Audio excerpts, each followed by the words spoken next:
পেঁপে দিয়ে মাছ রান্না করবো, পাঙ্গাস মাছ। পেঁপে কেটে আমি সিদ্ধ দিয়ে দিছি।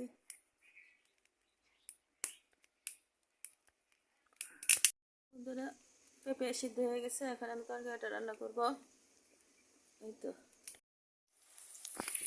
বন্ধুরা, এখানে কাঁচামরিচ তেজপাতা দিচ্ছি তেলের মধ্যে। এখন হলুদ মরিচ দিয়ে দিলাম।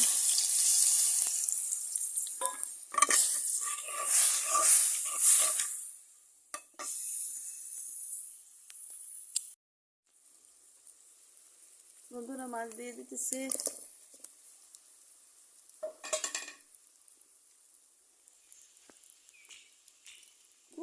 আমার তরকারি দেখা প্রায় হয়ে গেছে। এই যে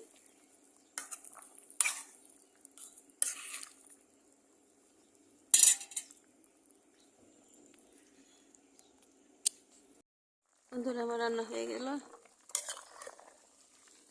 পেঁপে দিয়ে পাঙ্গাস মাছ।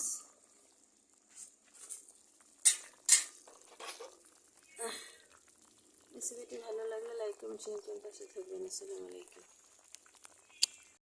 আমার মাছ কষানো হয়ে গেছে, আমি এখন পেঁপে সিদ্ধ দিয়ে দিই। সিদ্ধ করে রাখছি পেঁপে, ঝুল দিয়ে দেবো একবারে।